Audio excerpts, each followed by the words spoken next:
네, 할렐루야. 네, 오늘도 하나님께서 이렇게 예배를 통해서 주의 영광 받으시기 위해서 우리를 부르심을 믿습니다.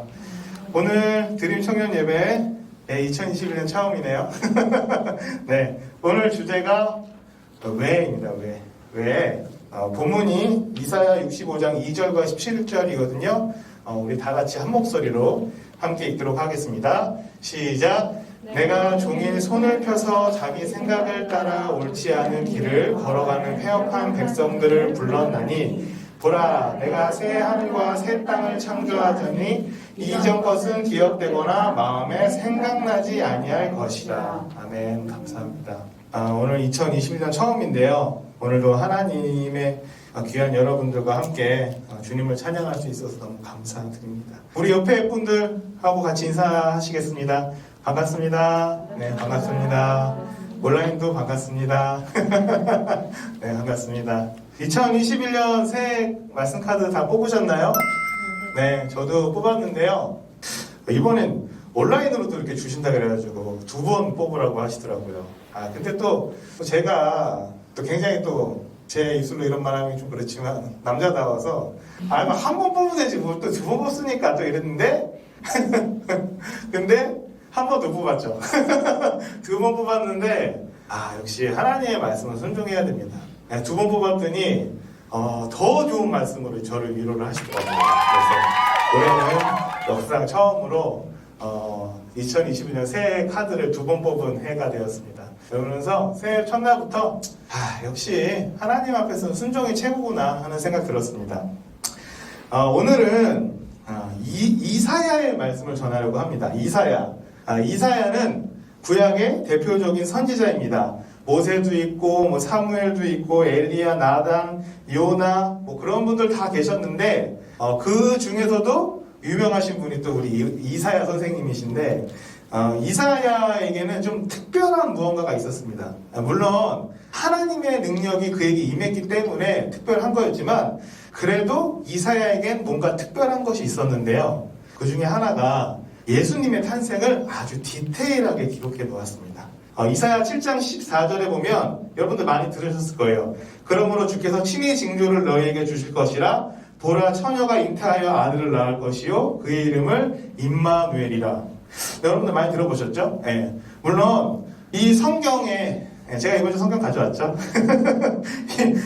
물론 이 성경에는 처음부터 끝까지 다 예수님 얘기예요. 사실은 예수님 얘기인데 이렇게 이사야처럼 디테일하게 처녀가 잉태. 또 제가 또 신학생인데 또 우리 신학적으로 또 파고들 수도 있죠. 처녀가 아니라 어떤 용어에서 젊은 여자 이렇게 표현한다고 하는데 그거는 그렇게 표현하라고 하지만 전체적인 흐름에서는 처녀가 잉태하여 아들을 낳을 것이다라는 아주 디테일한 예수님의 구원의 임하심을 이사야서는 나타냈습니다. 잠시만요.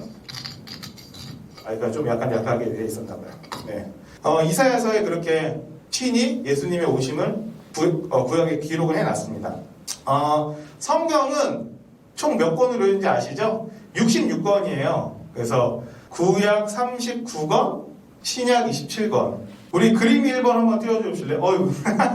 나왔네요. 구약 39권, 신약 27권. 그럼 39 뭐죠? 27. 그렇죠. 네. 우리가 또 수학은 못하지 또 산수는 좀 하니까 또 시간이 좀 걸리긴 한데 이렇게 외워요. 네, 이렇게 외우더라고요. 39, 27, 구약 39권, 신약 27권. 근데 이사야서도 66장으로 되어 있습니다.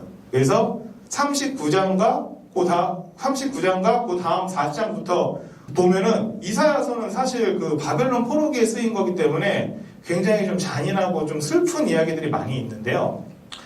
39권까지는 어려운 일들, 힘든 일들, 이런 것들이 적혀 있는데 40장에 뭐라고 써있냐면 위로하라, 내 백성을 위로하라. 갑자기 말투나 어조가 확 달라집니다. 그게 뭐냐면 성경과 굉장히 비슷한 성경의 전체적인 내용과 굉장히 비슷한 게 구약에서의 내용이 신약으로 바뀌어가면서 이제 복음이 되지 않았습니까? 이사야서도 39장까지는 구약에 있는 내용과 비슷하다면 이제 40장부터는 그런 복음의 말들, 기쁜 말들, 위로하는 말들로 채워져 있습니다.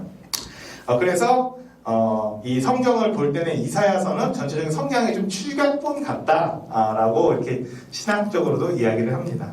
구약은 창조의 기쁨도 있지만 아픔도 있습니다. 이집트에서 탈출하고 가나안을 정복한 유대인들이 가나안 땅을 차지해야 하였지만 항상 평안하진 않았거든요. 이스라엘 사람들이 바벨론에 끌려갈 때는 정말 고통스러운 장면만 읽혀집니다. 그때 이스라엘은 두 개로 나뉘어져 있었는데요. 남유다의 왕인 시드기야. 이 왕은 자신의 아들 둘이 살해당하는 것을 보고 눈이 뽑혀서 바벨론까지 끌려간 그림 2번 보여주시겠어요? 네. 예레미야 52장 보면 시드기야의 두 눈을 뽑고 노사슬로 그를 결백하여 바벨론 왕이 그를 바벨론 끌고 와서 죽는 날까지 옥에 가두었더라. 이거 사실은 이 그림은 삼손을 표현한 건데요. 시드기야가 두 눈이 뽑힐 정도로 근데 좀 바벨론을 많이 약올리긴 했어요. 바벨론 왕이 진짜 분노가 끝까지 차게끔 했거든요. 근데 이렇게 두 눈이 뽑혀서 진짜 이제 결박이 돼서 개처럼 끌려갔죠, 왕이. 근데 제가 이게 좀 사실 잔인하긴 한데, 이 정도로 표현하는 게 없더라고요, 그림이. 그래서 좀 삼손의 그림을 가져왔습니다. 한 나라의 왕이 두 눈이 뽑혀서 사슬에 묶여가, 이게 말이 안 되죠. 가만히 있을 수도 없는데, 정말 그때는 구약에서는 그런 아픈 일들이 많이 있었습니다. 근데 사실, 이스라엘 사람들이 하나님 말을 잘 듣고, 그랬었으면 상관이 없었을 텐데, 정말 지지리 말씀도 안 듣고, 그랬었습니다. 그런데 예수님이 오신 신약에서는 어떨까요? 그때도 물론 로마의 제국주의 속에 어지러운 이스라엘이었지만 메시아, 즉 예수 그리스도께서 오셨기 때문에 희망이 싸게 피어난 시대가 신약 시대입니다. 어두움에 하나님 직접 빛으로 오신 겁니다. 그래서 성경 39권의 27권 이 신약은 희망의 역사입니다. 희망의 좋은 소식, 굿뉴스, 복음의 시작. 그래서 우리는 복음을 전할 때 굿뉴스, 이렇게 좋은 소식이라고 전하게 되죠. 오늘 이 구약과 신약, 포로와 구원, 아픔과 굿뉴스 이런 게 이제 비슷하게 짜여진 게 전체적으로 짜여진 게 이사야서인데요. 이사야서의 다음 절, 우리가 오늘 읽어본 3절부터는 굉장히 재미나고 흥미로운 이야기들이 있습니다. 우리 한번 성경 구절 띄워보시죠. 네. 이사야서 65장. 우리 다 같이 한번 읽어볼까요? 짧으니까 65에서 35절 시작. 곧 동산에서 제사하며 벽돌 위에서 분향하며 내 앞에서 항상 내 노를 일으키는 백성이라. 그들이 무덤 사이에 앉으며 은밀한 처소에서 밤을 지내며 돼지고기를 먹으며 가증한 것들의 국을 그릇에 담으면서 사람에게 이르기를 너는 내 자리에 서 있고 내게 가까이 하지 말라. 나는 너보다 거룩함이라 하나니 이런 자들은 내 코의 연기요 종일 타는 불이로다. 네, 우리 아까 이사야서 65장 그 다음에 이런 말들이 써있어요. 이게 무슨 말일까요? 이게 무슨 말일까요? 곧 동산에서 제사하며 벽돌 위에서 분향하며 내 앞에서 항상 내 노를 일으키는 백성이라. 우리 그림 4번 한번 보실래요? 이거 뭐죠, 우리? 추석 성묘죠? 예. 추석 성묘. 곧 동산에서 제사하며 벽돌 위에서 분향하며 내 앞에서 항상 내 노를 일으키는 백성. 하나님은 저는 이게 나쁘다 좋다 저는 이런 얘기는 안 합니다. 근데 하나님은 이런 것에 대해서 노를 일으키시는 분이십니다. 어떤 대상에게 절을 한다는 것은 뭡니까? 복종한다는 거거든요. 사실 죽음에 대해서는 아무도 모르는데 그럴 것이다 라고 생각하고 우리가 어떤 이념을 가지고 이런 행동을 하게 되죠. 하나님 앞에 우리는 창조주 앞에 모두 다 빚어진 피조물입니다. 조상들을 섬기지 말라는 게 아니라 모두 다 하나님께서 창조하셨다는 것입니다. 그런데 하나님께서는 단호하게 말씀하십니다. 이런 것들에 대해서 분노하신다고. 그리고 4절 무덤 사이에 앉으며 은밀한 처소에서 밤을 지내며 돼지고기를 먹으며 가증한 것들의 국을 그릇에 담으면서 무덤 사이에 앉으면서 여러분들 성묘 가셨는지 모르겠는데 저도 성묘를 이제 다 가고 그러거든요. 근데 이제는 이제 무덤이 아니라 이제는 어디 이렇게 안치되어 있는데 그 전까지는 저 이렇게 어렸을 때 사진 보면은 무덤 근처에서 다 이렇게 돗자리 펴놓고 고기도 구워 먹고 김밥도 먹고 그랬었습니다. 우리가 거기서 돼지갈비도 먹고 문어도 먹고 선짓국 같은 것도 끓여서 먹고요. 근데 그런 것들을 국에 담아서 먹고 이런 모습을 오늘 4절에 저는 표현했다고 생각을 했거든요. 무덤 사이에 앉으며 은밀한 처소에서 밤을 지내며 돼지고기를 먹으며 가증한 것들의 국을 그릇에 담으면서, 이 가증한 것들이라고 표현한 음식들은 우리의 입장이 아니라 이 글을 쓰는 유대인의 입장에서 돼지고기나 선짓국, 오징어, 이런 껍질 없는 어류 같은 것들은 그들에게 하나님이 먹지 말라고 구약에 명시되어 있는 것들이거든요. 근데 그런 것들을 그들의 입장에서 우리가 먹는 모습을 보면 그런 거는 이방인이나 개들이 먹는 거라고 그들은 생각을 합니다. 네, 가증한 거죠. 그래서 사도행전에 보면 베드로가 하늘에서 이제 보자기에 여러 가지 우리는 참 좋아하는 것들인데요. 문어나 돼지고기나 그런 것들이 보따리 이렇게 딱 해서 쑥 내려오는데 그걸 하나님께서 먹으라고 하는데 먹지 않겠다고 그러죠. 왜? 유대인 중에서 베드로는 참 유대인이었거든요. 그렇기 때문에 그런 거 가증한 것들이라고 생각했는데 지금도 이제 유대인들은 그런 음식, 그런 식자재 그런 거에서는 아예 손도 못 대죠. 손도 대지 않습니다. 안타깝죠. 삼겹살을 못 먹는다니까. 삼겹살을 못 먹는다는 게 참 안타깝죠. 하지만 우리는 맛있게 먹고 있죠. 네. 그러니까 그들의 입장에서는 낙지나 오징어나 돼지나 이런 것들은 그냥 가증한 겁니다. 5절에 보면 사람에게 이르기를 너는 내 자리에 서 있고 내게 가까이 하지 말라. 나는 너보다 거룩함이라 하나니 이런 자들은 내 코에 연기요 종일 타는 불이로다. 이게 무슨 말일까요? 사람이 사람에게 말을 한 건데요. 너는 내 자리에 있어. 그리고 이쪽으로 오지 마. 나는 너보다 거룩해. 나는 너랑 달라. 이게 뭐죠? 이게 주인과 종에 대해서 이야기를 하는 겁니다. 선비와 하인의 모습이죠. 네. 우리 조선시대에 그러지 않았습니까? 종과 선비. 가까이 겸상을 안 하죠. 네. 절대 가까이 뭔가를 할 수 없습니다. 종과 선비는 절대 같이 할 수 없습니다. 예전에는 선비는 너무나 거룩하셔서 옷도 스스로 옷을 다 벗지를 않아요. 종이 다 이렇게 다 벗겨줘야 되고, 옷도 입을 때도. 지금 남자들이 그런다 생각해보세요. 난리 나겠죠? 근데 예전에는 선비들은 밥도 자기가 차려서 먹을 수도 없고, 다 종이 와서 해주거나 누군가 수발을 들어줬어야 됐습니다. 그러니까 굉장히 이제 거룩한 존재죠. 저는 이런 모습이 성경 이사야에 쓰여지는 걸 보면서 저는 한국에 대한 설명이라고 생각하면 제가 너무 오버한 걸까요? 구약에 한국에 대해서 쓰여져 있다면? 글쎄요. 근데 저는 이 성경을 읽으면서 하나님께서 한국에 대해서 이런 생각을 하셨겠구나 하는 생각을 했습니다. 그런데 지금 우리나라는 어떻습니까? 세계에서 교회도 제일 많고 복음의 전파가 많이 되고, 그리고 그 성도 비례 해외로 나가 계신 선교자 수는 우리나라가 가히 1등입니다. 네. 정말 예수님의 복음의 직격탄, 다이너마이트가 터진 곳이 한국이라고 할 수 있습니다. 저는 지금 우리나라의 이 발전이 예수 그리스도의 은혜라고 생각합니다. 왜냐하면 우리나라 한국 교회 근대 역사를 읽어보면요, 정말 예수님이 보내신 그 사랑의 선교사님들이 아니었으면 우리는 지금 이런 것들을 누릴 수가 없습니다. 지금 이 수준에 이르지를 못했을 겁니다. 누군가의 희생이 있었기 때문에 지금 우리가 있는데요. 여러분, 세상에서 누가 나를 위해서 희생합니까? 네. 누가 나를 위해서 희생을 하죠? 회사요? 저도 회사원이지만 회사가 나를 위해서 희생하지 않습니다. 네. 나를 위해서 희생하는 사람이 아예 없어요. 나의 것을 뺏어가려고 하지, 네. 나를 안 좋게만 평가하려고 하지 누가 나를 위해서 희생을 합니까? 절대 세상은 나를 위해서 희생하는 경우는 단 하나도 없습니다. 그런데 예수님의 사랑을 받은 사람은 상대방을 위해서 희생합니다. 그렇게 세워진 나라가 바로 대한민국입니다. 3.1절 독립운동을 했었을 때 우리는 태극기를 가지고 다닐 수가 없었습니다. 왜냐하면 1800년대 후반 때 일본이 태극기를 소지하거나 태극기를 만드는 사람들에게는 아주 강력한 벌을 가했거든요. 예. 분노가 일어나죠. 태극기를 갖고 다닐 수가 없었습니다. 근데 3.1 운동을 해야 되면 태극기 있어야 되잖아요. 그래서 태극기 모양이 다 달랐대요. 왜냐면 다 가정에서 만들었으니까.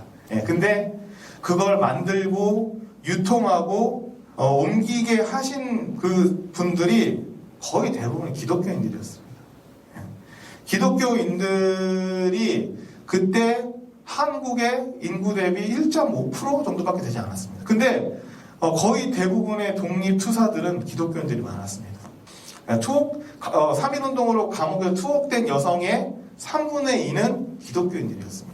제가 뭐 이런 얘기 굳이 안 해도 인터넷에 가면 자료 많이 있으니까 더 좋은 영상으로 찾아보실 분들은 한번 보셔서 알아두시면 정말 기독교인들의 희생이 정말 많이 있다는 것을 그분들의 희생이 있었기에 우리가 지금 이렇게 누리고 살 수 있다는 것을 정말 볼 수 있습니다.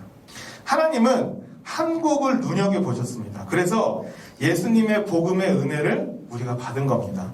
원래 한국은 오늘 아까 읽어본 것처럼 하나님 앞에 코에 연기고 종일 타는 불이었습니다. 이 뜻이 뭐냐면 여러분 연기가 계속 코에 들어온다고 생각을 해보세요. 괴롭죠? 예. 저는 캠핑 같은 거 할 때 연기가 막 자꾸 저를 막 쫓아오더라고요. 연기가 이렇게 옮겨 들러오고. 근데 친구들이 너 인기 많은가 보다 연기가 쫓아. 이런 말도 안 되는 유로를 하는데 연기가 계속 코에 들어오면 짜증나요. 막 답답하고 너무 힘들죠. 근데 하나님은요, 이런 모습을 봤었을 때 당신한테 종일 코에 들어오는 연기라고 표현하셨습니다. 계속 신경이 쓰인다는 겁니다. 예. 종일 타는 불, 이런 말 분노하는 마음이죠. 내 마음을 계속 힘들게 하고 분노하게 하는 백성이 바로 하나님 앞에 우리 한국이었습니다. 그런데 오늘 2절처럼 내가 종일 손을 펴서 자기 생각을 따라 옳지 않은 길을 걸어가는 패역한 백성들을 불렀나니. 아멘. 하나님은 나를 살리시기 위해서 그 분노 속에서 종일 손을 펴서 나와 여러분을 부르신 겁니다. 하나님께서 나에게 베풀어 주시는 은혜는 한순간의 용서가 아닌 끝없는 용서였습니다. 한 번은 용서할 수 있죠? 한 번은 용서할 수 있습니다. 그렇죠? 근데 지속적으로 나에게 압박을 주는데 제가 용서를 할 수가 있을까요? 하지만 예수님께서는 우리에게 그렇게 용서하라고 가르쳐 주셨습니다. 예수님을 만나기 전에는 제사하는 게 옳았고 나무에 절을 하는 게 옳았고 돌이 영리하다고 믿고 하늘에 별에 달에 비는 것이 옳다고 깨달았었고 옳다고 생각을 했었는데 하나님을 만나고 나니까 세상의 모든 것들은 사람을 위해서 창조했다고 깨달은 겁니다. 다 사람을 위해서 만든 겁니다. 여기 보이는 자연 모든 게 다 사람을 위해서 만든 것입니다. 그런 것 중에 하나는 여러분 해삼 좋아하세요? 해삼? 네, 해삼. 끄떡이시는 분들이 계시네요. 해삼. 저도 해삼을 참 좋아하는데요. 이 해삼을 키우시는 분들이 있을 수도 있을 것 같아요. 근데 해삼의 내장에 굉장히 독이 있다고 하더라고요. 이 독 이름은 못 찾았는데 생물학자들이 뭐라고 표현하냐면 해삼의 내장에서 나오는 그 독소가 거의 핵무기래요. 핵무기. 그러니까 사람은 먹어도 되는데 그걸 무슨 물고기나 무슨 다른 것들이 섭취하면 그냥 죽는 거예요. 그냥 그 살상률이 굉장히 높은가 봅니다. 그래서 무슨 영상을 봤는데 어항에다가 해삼을 몇 마리 넣고 키웠는데 정말 몇 시간 있다가 그 안에 있는 물고기들이 싹 다 죽었어요. 왜냐면 그 안에서 뭐가 뿜어져 나오는데 그게 아주 강력한 독이라고 합니다. 근데 왜 사람은 먹으면 아무렇지 않을까요? 사람은. 네. 일본의 뭐죠? 일본의 3대 진미 중에 하나가 고노와다라고 해삼 내장 젓갈이거든요. 네. 인간은 막 먹어도 괜찮아요. 저는 이런 것들을 보면서 왜 동물에게는 독이 되는데 사람에게는 이득이 될까? 저는 그런 거 보면서 해삼을 보면서 하나님의 창조를 믿습니다. 네. 그렇다고 막 산에 가셔서 막 버섯 같은 거 드시면 안 됩니다. 그런 건 사람에게 해가 되는 것들도 많이 있습니다. 예수님을 만나기 전에는, 하나님을 알기 전에는 나는 세상에 굴복하는 사람이었습니다. 그런데 하나님을 만나고 나니까, 하나님이 내 아버지시는 것을 알고 나니까 이 하나님을 바라보고 나서 세상을 바라보니까 너무나 세상이 다른 거예요. 하나님께서는 나를 그리고 부르신 이유가 있습니다. 하나님은 창조 이전부터 나를 기억하시고 계획하셨다는 것입니다. 창조 이전, 예, 우리가 뭐 옛날 거, 뭐 고전, 뭐 이런 얘기 하는데 뭐 100살 이상 뭐 살아온 사람이 세상에 몇이나 있겠습니까? 우리가 다 교육을 통해서 배운 건데 하나님은 그냥 이 세상, 이 우주 모든 것을 창조하기 전부터 나 한 사람을 기억하고 계셨다는 거. 여러분 한 사람 한 사람을 지금 이게 다 하나님의 계획 속에 있다는 거라고 성경에서는 하나님께서 말씀해 주시는데요. 이게 인간의 생각으로 말도 안 되죠. 예, 인간의 머리로는 말이 안 되죠. 하지만 하나님의 생각으로, 하나님의 능력으로는 다 가능한 일입니다. 17절 보라 내가 새 하늘과 새 땅을 창조하나니 이전 것은 기억되거나 마음에 생각나지 아니할 것이라. 아멘. 이전에는 코에 연기 같고 짜증나고 하루 종일 내 마음에 불이 나게 하는 민족이 한국이었다면 하나님께서는 이제 그 민족을 택하셔서 사랑해 주시고 은혜 주시고 예수 그리스도의 옷을 입혀주셨습니다. 그게 지금 저와 여러분이 받고 있는 하나님의 놀라운 사랑입니다. 그런 하나님의 원대한 사랑이 새 하늘과 새 땅에 들어가게 해주시는 놀라운 일을 우리에게 베풀어 주신다고 약속하신 겁니다. 오늘 주제가 왜입니다. 왜 나에게 오늘 이 말씀을 들려주신 걸까? 왜 나를 이 교회로 부르신 걸까? 왜 나에게 이 직분을 주신 걸까? 왜 나에게 이 환경을 처하게 해주신 걸까? 도대체 왜? 2021년 여러분들 하나님 안에서 시작을 한 겁니다. 이 자리에 계신 여러분, 그리고 온라인으로 예배 드리시는 모든 분들, 그리고 온라인이 끝나고 나중에 녹화 편집 영상을 보시는 분들까지 이 분들은 모두 다 하나님의 사랑을 입은 자입니다. 왜 부르신 걸까요? 저는 하나님께서 왜 여러분들을 부르셨는지 저는 잘 모릅니다. 그것은 여러분 스스로 왜 하나님께서 나를 부르셨는지 해답을 찾으시면 되시겠습니다. 그 해답이 강력히 깨달아지는 2021년 되기를 축복합니다. 깨달음을 얻을 때는요, 얻어맞은 것처럼 멍해지거든요. 매일매일 멍해지는 여러분 되시길 축복합니다. 정말 깨달음만큼 복된 게 없습니다. 오래 사시는 분들 이렇게 확인해 보면은 무슨 어느 직업군 이런 직업군들이 있잖아요. 그 중에 이제 목회자가 많다고 하더라고요. 목회자분들이 오래 사신대요. 물론 이제 행동거지나 그런 것들을 이제 바르게 하셔서 사시니까 그럴 수도 있겠지만 이 성경을 통해서 깨달을 때 다이돌핀인가요? 이게 몸에서 이제 나온다고 하더라고요. 그러면 그 깨달음을 얻을 때의 그 몸에서 얻는 힘, 활력, 젊음 그런 것들이 우리의 생명과 우리의 삶의 행복감을 늘려준다고 합니다. 그래서 그 깨달음을 2021년에는 여러분들이 정말 매일매일 느끼시길 하나님의 이름으로 축복합니다. 이 다이돌핀은 감동을 받을 때 제일 많이 나온대요. 감동. 남자친구나 여자친구가 감동을 주는 경우는 굉장히 짧죠. 하나님은 매일매일 여러분들에게 감동을 주십니다. 깨달음은 감동입니다. 하나님의 사랑은 감동입니다. 끊임없는 사랑, 나를 위한 희생, 나에게 주실 깜짝 선물들, 나에게 주실 깜짝 선물 중 가장 큰 게 뭘까요? 교회를 다니는 가장 궁극적인 목표, 천국입니다. 영생의 삶, 상상이 잘 안 되죠.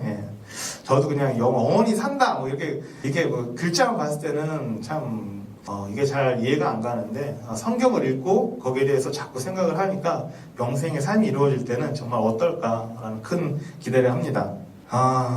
70세가 되면은 이제 좀 연세가 좀 드셨다고 이제 얘기할 수 있겠죠? 저도 이제 30년만 있으면 70살이 되는데요. 어저께 길거리를 지나가면서 그런 생각이 들었습니다. 하나님 앞에서 열정적으로 일할 시간이 이제 30년밖에 안 남았구나. 그럼 30년 동안, 물론 이제 70살 이후도 더 하나님 앞에 열심히 일을 할 수는 있죠. 근데 열정적으로 뭔가를 할 수 있는 나이는 70살까지가 아닌가 싶더라고요. 30년밖에 안 남았네? 30년 동안 하나님 앞에 어떻게 열심히 일을 해야 되지? 그런 생각이 들더라고요. 저의 올해 고민입니다. 30년 동안 열심히 하나님 앞에서 일하자. 힘이 있을 때라도 뭘 하는 게 제일 좋습니다. 여하튼 2021년 하나님께서 여러분을 왜 부르셨는지 깨닫는 청년들 그리고 모든 예배자 되시길 축복합니다. 이번 주 미션인데요. 주 안에서 사랑하라 그리고 용서하라 이로써 시온의 영광을 보리라. 요거 외우는 거거든요.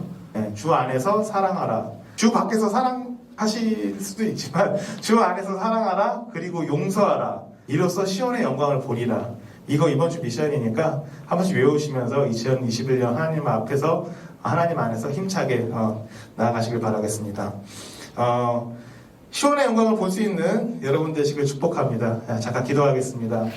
하나님, 하루하루 한순간 한순간 지나가면서 세상의 많은 것들과 나의 삶을 되돌아볼 때 하나님께서 왜 나를 부르셨는지, 하나님께서 왜 나에게 그 사랑을 가르쳐 주셨는지, 하나님께서 왜 나에게 오늘 이 말씀을 전하게 하시는지 저는 알 수 없습니다. 그러나 나에게 그 영생의 삶을 기억하게 하시고 약속을 통해서 주의 사랑을 이루신다는 것을 자꾸 이야기를 들려주실 때 저는 깨달았습니다. 하나님이 나를 너무나 사랑하셔서 나를 이 교회로 불러주셨구나. 하나님, 내가 주님께 왜라고 여쭤봤을 때 하나님께서 답을 주시는 그런 2021년 되길 간절히 원합니다. 우리 사랑하는 드림 청년 이 친구들을 통해서 하나님의 영광 받으실 줄 믿습니다. 이들을 통해서 주의 영광 드러낼 줄 믿습니다.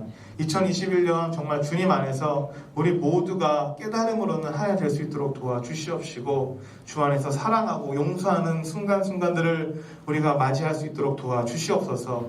우리가 그렇게 나아갈 때 분명 주님께서 약속하신 것 시온의 영광을 보리라 하셨사오나니 우리가 그 시온의 영광 보는 날까지 하나님 앞에서 기쁨으로 사역하며 기쁨의 삶을 살아갈 수 있도록 주님 축복하여 주시옵소서. 언제나 주님께서 함께할 줄 믿사오며 사랑 많으신 우리 주 예수 그리스도의 이름으로 믿고 기도드렸사옵나이다.